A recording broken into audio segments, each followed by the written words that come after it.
You can't possibly really think that. All right, so today's class, we are going to conclude Don Quixote. And note here that I have finally put before you sort of my thesis speech. There's a subtitle finally to one of our lectures. And the subtitle touches on the 3 M's of our class: masterpiece, modernism, and metempsychosis, transmigration of the soul memory.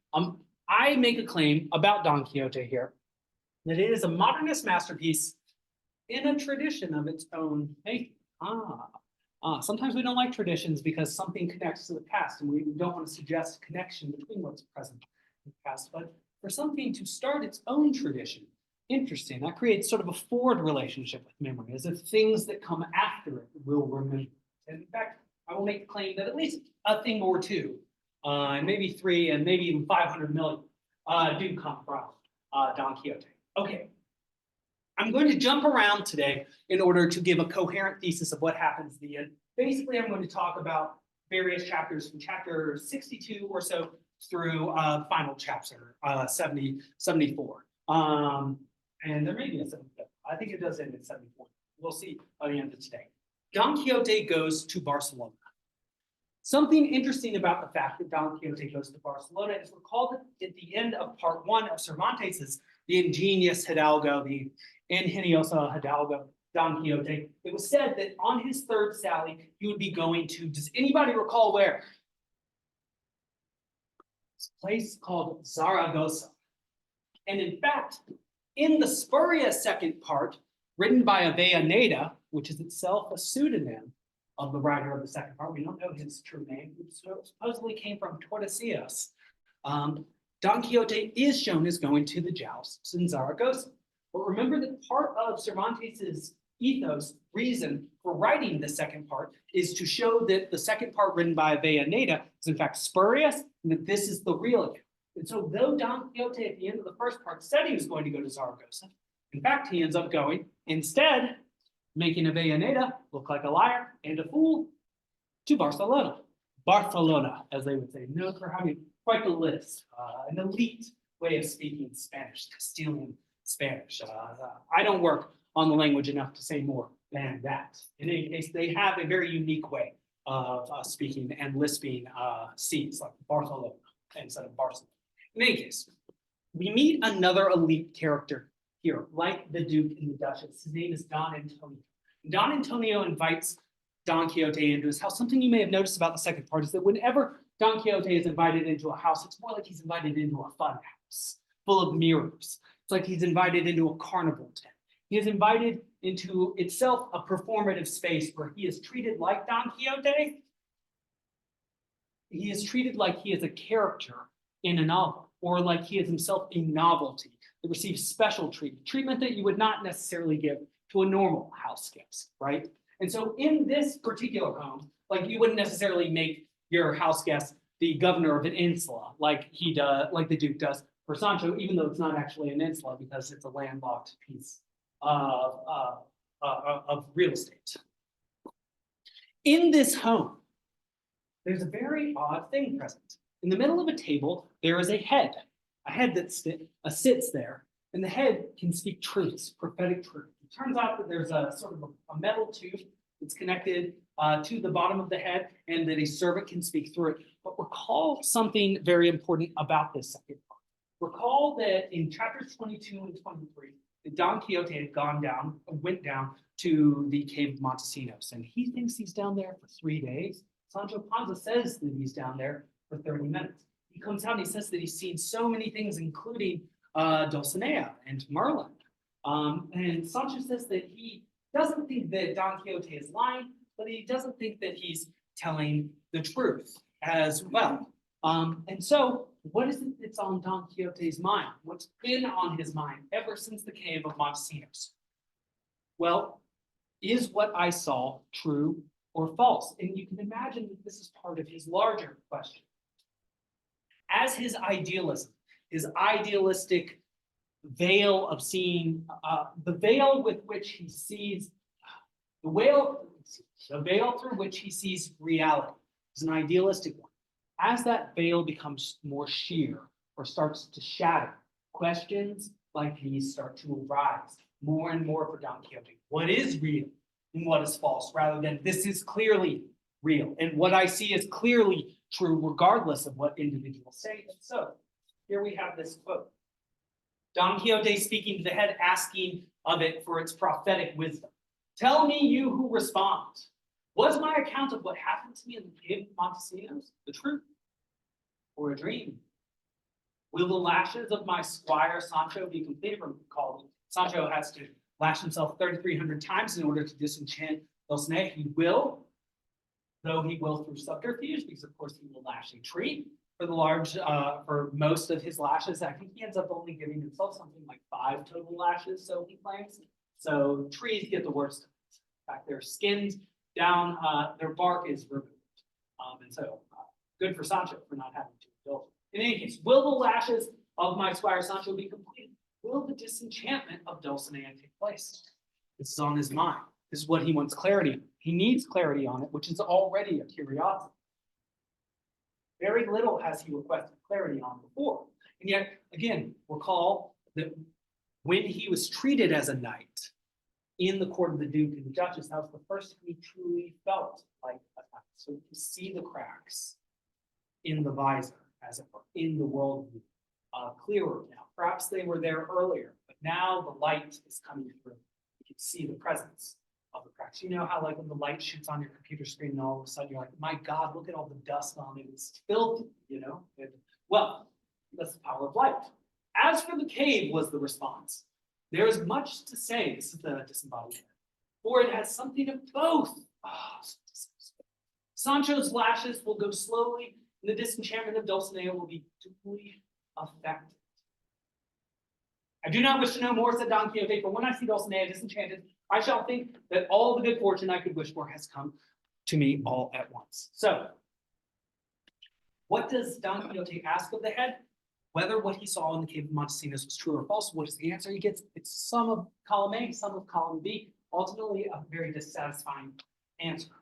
Okay, a big part of today and what we're going to talk about is the collapse of idealism into realism, and the collapse of the intermingling and collapse of mutually incompatible ways of seeing reality and the effect it has on Don Quixote's mind. So we know that he's gone crazy because he has these delusions, because he's read stories of chivalric knights and now thinks he can himself become. Later, he'll think that he can become a pastoral shepherd, like the pastoral romances that he's read as well. He gets another piece of evidence while he is writing about Barcelona with Don Antonio that he is in fact a knight. And what is the evidence? That everybody, including boys that have never seen him, know his name. Seems like strong evidence that one has become famous, doesn't it? It does.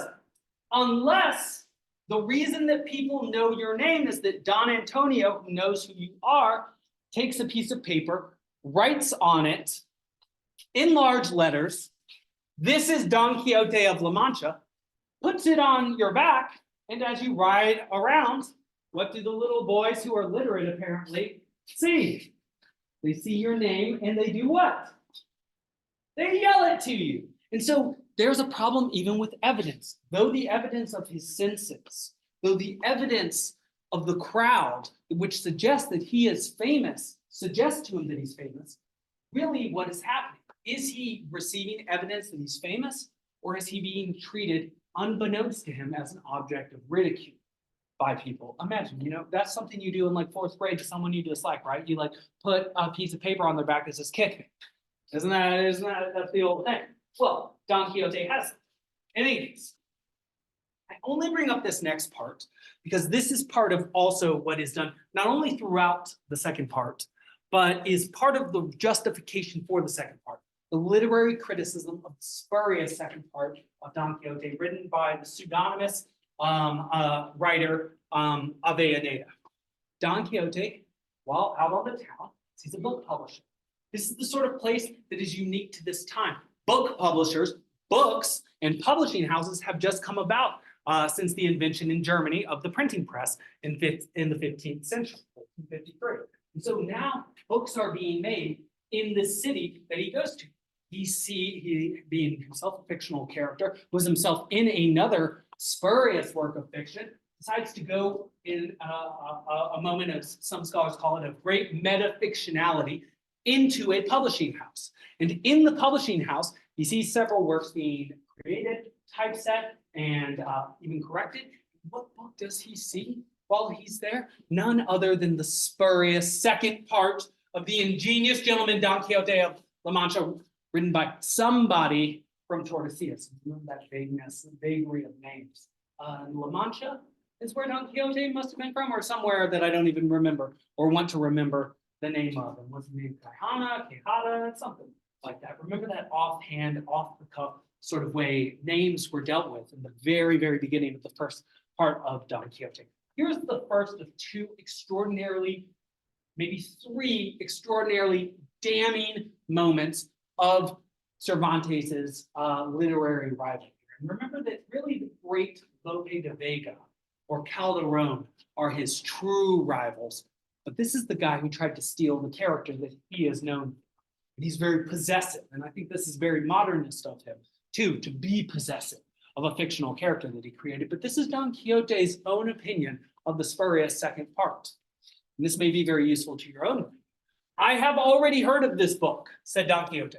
And by my conscience, the truth is, I thought it had already been burned and turned to ashes, for its insolence, for its day of reckoning will come, as it does to every pig. You get turned to pork eventually. For feigned histories are good and enjoyable, the closer they are to the truth or the appearance of the truth. And as for the true ones, the truer they are, the better. I love that. I love that claim.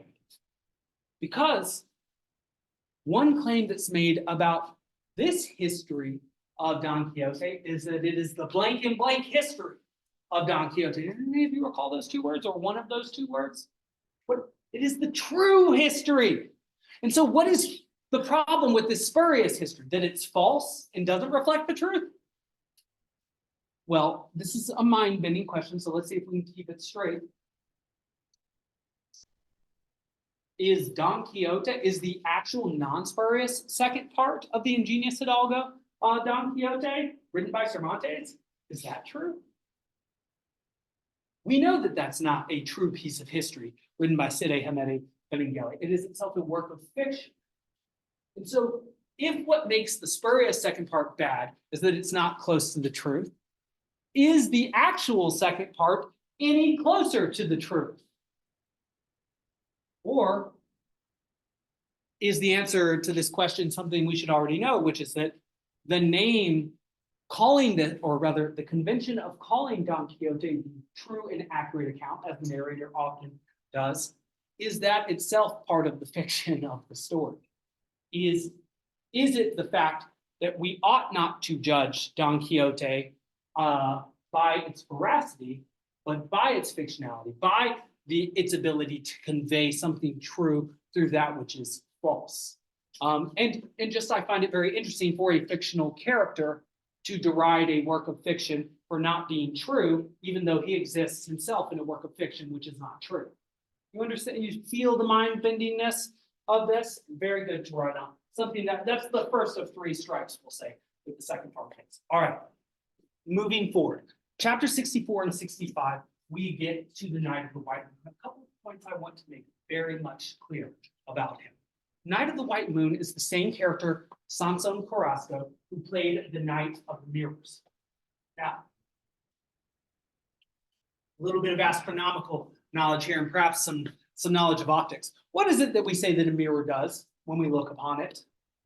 It reflects. It shows us ourselves. Inverted. And you know how when you see a picture, you're like, that's my ear. That's not the ear that does that. And it's like, well, that is the ear that does that. You're just not being reflected now. You're being shown for what you truly are, to some extent. In any case, the Night of the White Moon. What is it that we know that the moon does with the light of the sun? Reflects it.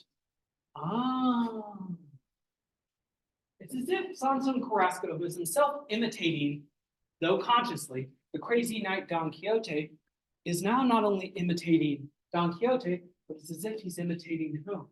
as well. Yes, say it. Himself.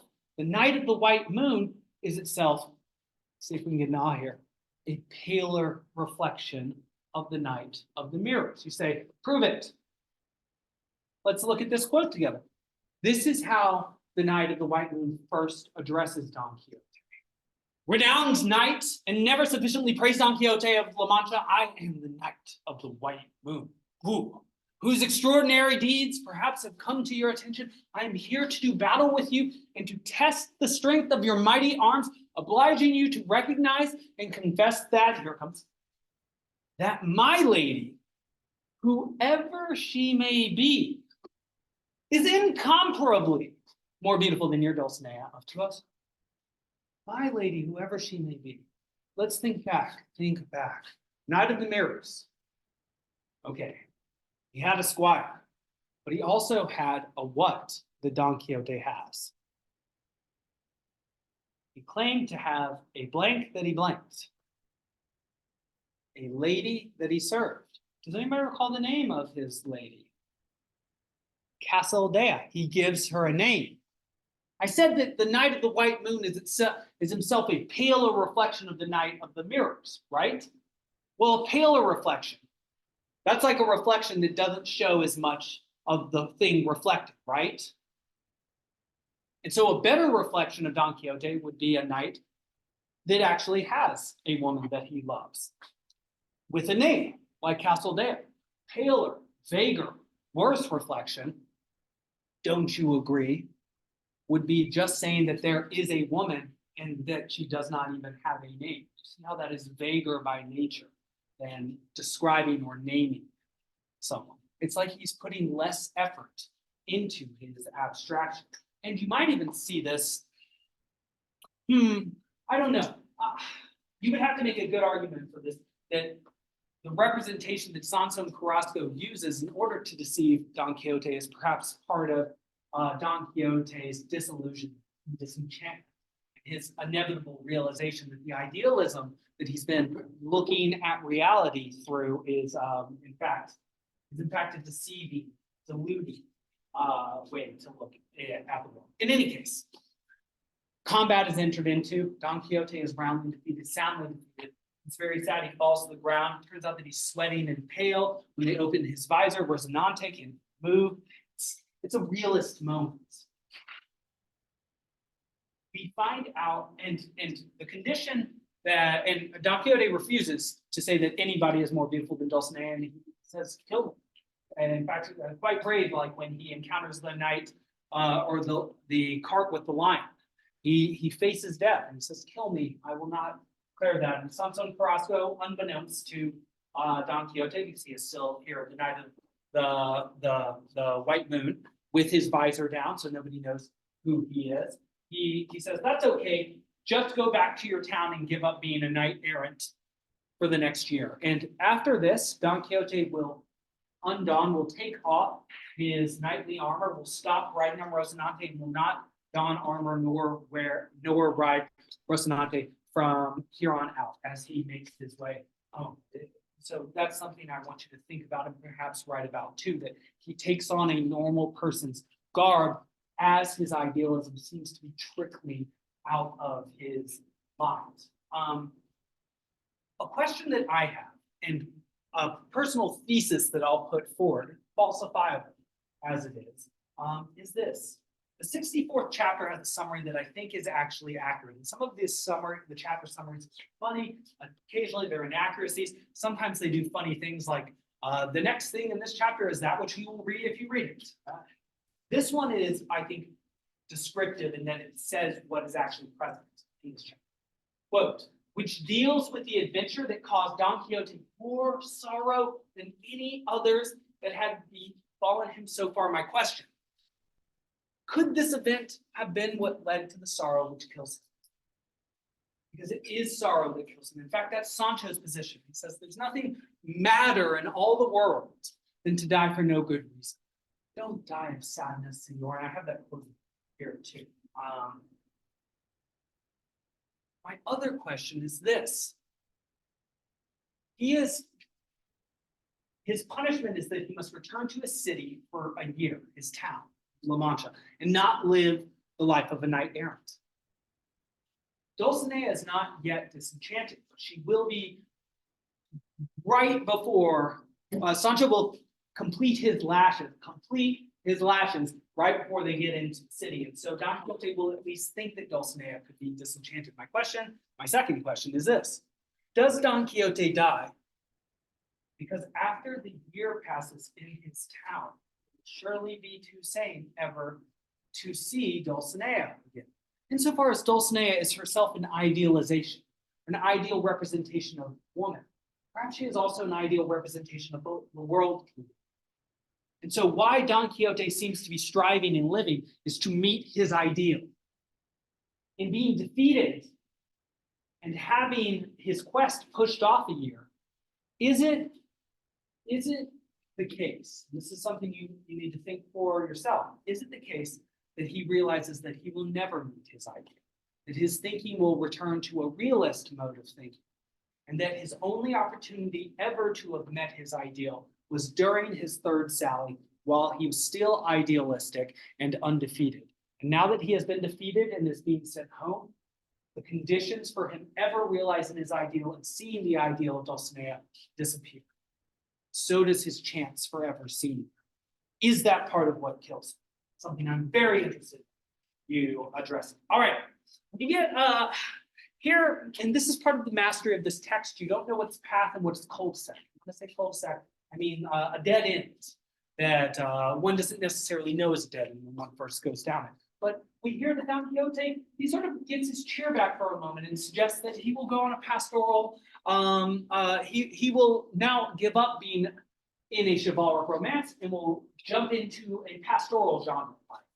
He will be a shepherd and he will get sheep, and it turns out that he will rename everybody. And this is very interesting when thinking about the relationship between reality, illusion, enchantment, and insanity. Recall that his name is Alonso Quijano the Good. Recall also that at the beginning of the text, we didn't know what his name was. It might have been Quijana, it might have been Quijada, according to Cervantes. But now, and we know that he then changed his name to Don Quixote, and then that to some extent changed his character and being, because he acted totally different from a normal bourgeois 17th century individual who would tend to his lands and go hunting and such things as those. Here he shows a penchant, again, for naming. When he goes out to these Arcadian lands, and I should read them. This is the meadow where we encountered the beautiful shepherdesses and the gallant shepherds who wanted to restore and imitate pastoral Arcadia here. I thought as original as it was intelligent. This is great. Arcadia is the most archetypal locus amenus. Locus amenus is a pleasant place, usually somewhere like Eden or terrestrial paradise. You can imagine, right? Grass is green, gentle breeze, lucid, limpid water. Limpid water doesn't mean limp water, it means bright, like lambent water. And so something interesting about him saying that this is original as it is an intelligent thought. Arcadia is one of the more archetypal common thoughts, and so it's not original at all. And so if this is as intelligent as it is original and it's not original, it is a very what sort of thought? Unintelligent. Yes. Okay. Well, and here's a Latin quote you should know. Et in ego Arcadio est. Something like I too am in Arcadia, though est and ego don't go together because that's third person singular indicative present. And ego is a first person pronoun. And so it's sort of weird. Also, in and ego wouldn't work either because then it takes the accusative and the prepositional phrase is Latin. But there it is. This is a cul-de-sac because we're sort of given a way out. Oh, is Don Quixote's madness simply going to shift from one genre to another? Is he now going to take on a different figure? Is he now going to rename himself as Shepherd Quixotes alongside Shepherd Pansino? And then he also comes up with names for Santo Parasco, the priest, and the barber. Is he going to be able to use his ability to name and rename to change the course of his life again? And the answer, sadly, for this will actually be no. So his ability to self-fashion and to revitalize his idealism is not complete. He does not have full control over it. He cannot simply refashion himself and how he sees the world in the wake of events that shatter his view of it. In fact, I think we're coming up very quickly on a view that will help totally shatter his world. Before I get there, though, I want you to note this. Dante said something very interesting in Paradiso 26 about Adam. He says, because Adam was the first person in the Bible to use words, and in fact, read Genesis, you see that Adam is the one who gives the what to the moon and the stars and the animals and the fowl of the air, yes? The names. And so the gift of Adam, the Adamic gift, the human gift, is to name things. You see also here that Don Quixote has to some extent that ability to name and to rename and to affect reality, but not quite, because though he comes up with the names of these individuals and thinks of the beautiful place that they will go, where they happen to be right in this moment, which is sparking this thought, he will not stay there. He will not stay in this place of golden age, of pure ideal. He will move back to his home. He will not stay in Wonderland. He will not stay in, he will return to Kansas from Oz, as it were. And this will be like Dorothy's house when it first lands in Oz. This will be a crash and collapse. Yes, and here's, I suppose, one of my bigger questions, as I'm running into my last few minutes here, is that insofar as Don Quixote has the ability to change things by means of names, does this make him an enchanter rather than a knight? I want you to think of Harry Potter in the movies you've seen. When they cast their spells, what do? They're spells. Spell things. What must you do in the Harry Potter universe, according to the movies at least? Unless you're a very high-level wizard or witch. You speak, you have to cast the spell. You have to chant, enchantment, like canto. There's a speaking element.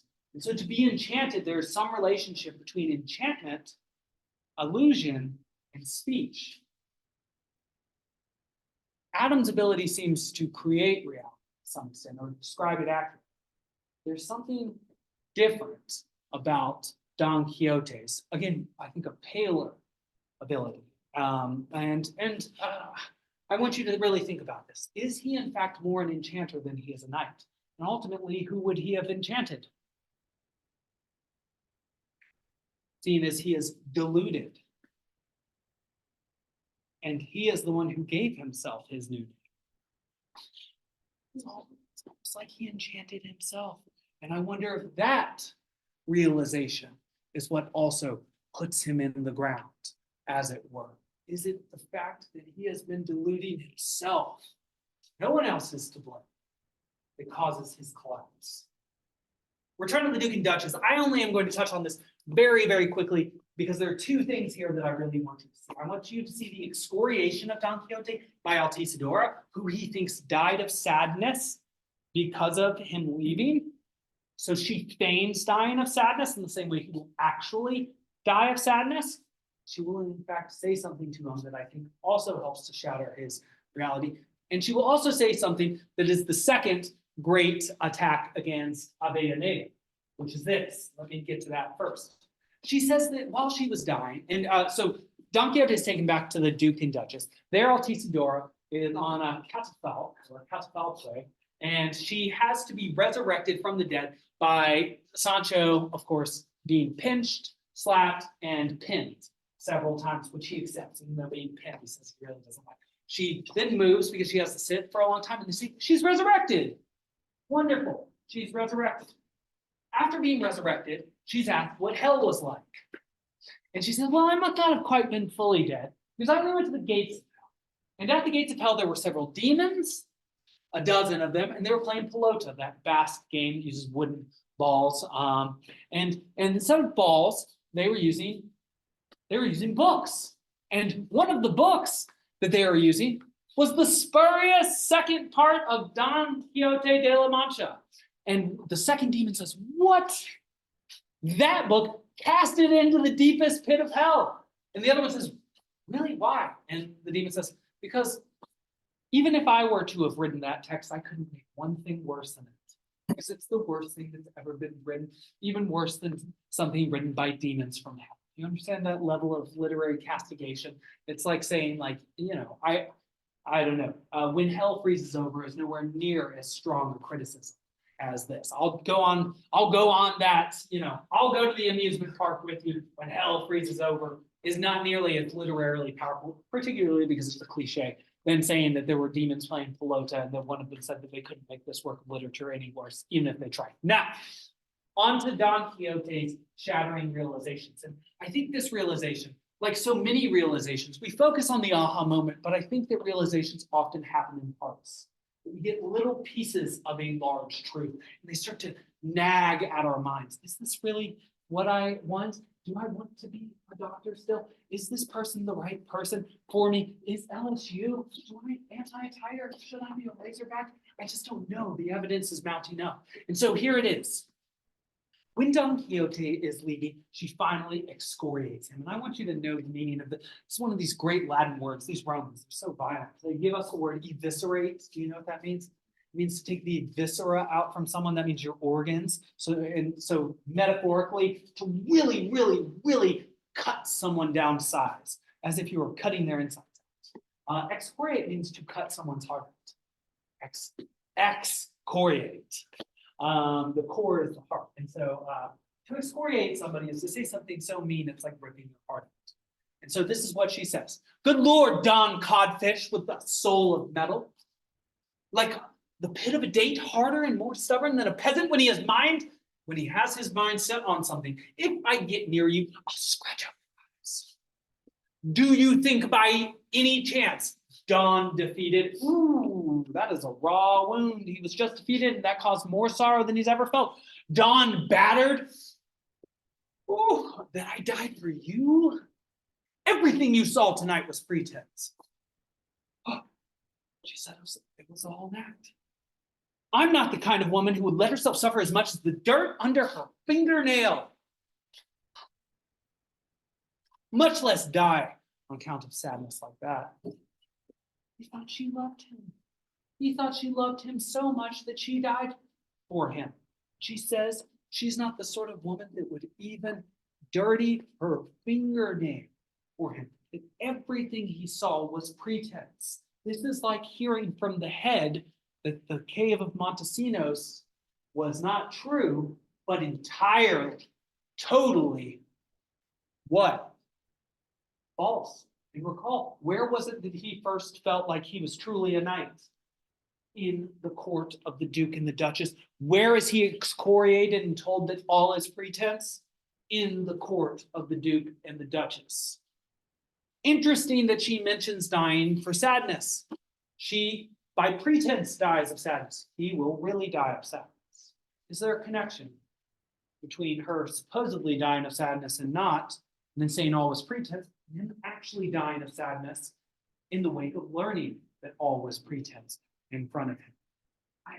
I don't know if any of you have ever been denounced, but if you're really denounced in a way that hits true chords, it's very powerful. When I was young, I was 12-year-old playing basketball at basketball camp. I was the best person on my team. I thought I was going to win the MVP award. I was even lobbying myself. I was a big talker, big time talker, if you can imagine.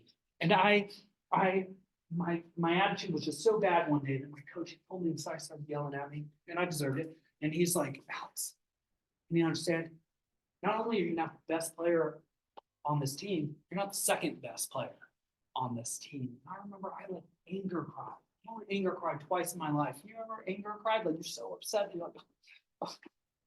And he denounced me. It wasn't even super publicly, but the impact, the weight of the truth of his words that I had been failing and willfully keeping myself from recognizing, like a flood destroyed the dam of my what is the word that we use for this? The dam of my illusions, I suppose I should say. And the weight and the truth burned me on the inside. I wonder if this happens to Don Quixote. All right, having to move even faster. I'm not going to get to say much here, but this is the third part of the excoriation of Avellaneda. Don Quixote, in the same way that Avellaneda took his two characters, his titular character, in fact, Don Quixote and Sancho Panza, and tried to make them his, So will Cervantes actually take a character from Avellaneda's work and then make him his. And so he meets Don Alvaro Tarfe, who himself thinks that he meant Don Quixote in Zaragoza, but we'll call it Don Quixote. And this second part did not go to Zaragoza, though Cervantes said that he would at the end of the actual part one. This Don Quixote goes to Barcelona. I only mention this here and give you this wonderful quote by Sancho in order to show that this character then is convinced, and I think this is just so very funny, that the Sancho and Don Quixote that he met were not the real Sancho and Don Quixote, and that when he met these two characters in Zaragoza, he must have been enchanted. So he is convinced by the characters in this story that he was enchanted when he met the characters in a different story, suggesting that his view on who the real Don Quixote and Sancho were in the spurious second part was completely wrong. This is the third major criticism of that second part. I thought it had already been burned. Demons from hell couldn't do worse. And even a character from that story suggests that it was false. I mean, this is pretty good. This is pretty good stuff. Okay. Sancho then does complete his debt, his 3,300 lashes, but spoiler alert, shouldn't be a spoiler alert. He mostly uses a tree to do it. That's what he's doing there. He's hitting the tree in Don Quixote with his veil. Can't quite see what's going on. So now we make it finally back to La Mancha, and back at La Mancha, Sancho has completed all of his lashes, and so Dulcinea is, so far as Don Quixote believes, disenchanted. But as they enter the city, Don Quixote gives in to superstition, which is sort of interesting for a deluded individual to be superstitious, right? Are those both versions of delusion? Like someone who refuses to walk under a ladder, though that's actually a pretty good superstition because a ladder can actually fall on you. But like Black Cat or 13 or Step on a Crack, I saw a meme about that the other day. Guy asked his mom for money. She said no, and then he sent a picture of him with his foot on a crack. Step on a crack, break your mama's back. In any case, Don Quixote now says that he fears he will never see Dulcinea. What is it about entering his hometown that solidifies this for him? I want to know. He then takes to his bed and returns to his senses well enough to draft a will where he leaves as much as he can to his niece, and also to take his final Catholic sacraments, and also to castigate the person that he was, also to set us right on what his name actually is. And apparently it's not Quijada or Quijana, it is Alonso Quijano the Good. So we get yet another name there. I'm just going to very quickly mention this because I don't have the time.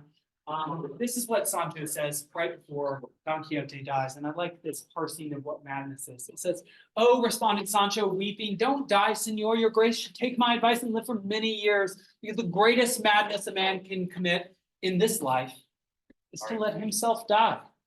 Just like that, without anybody killing him other than the hands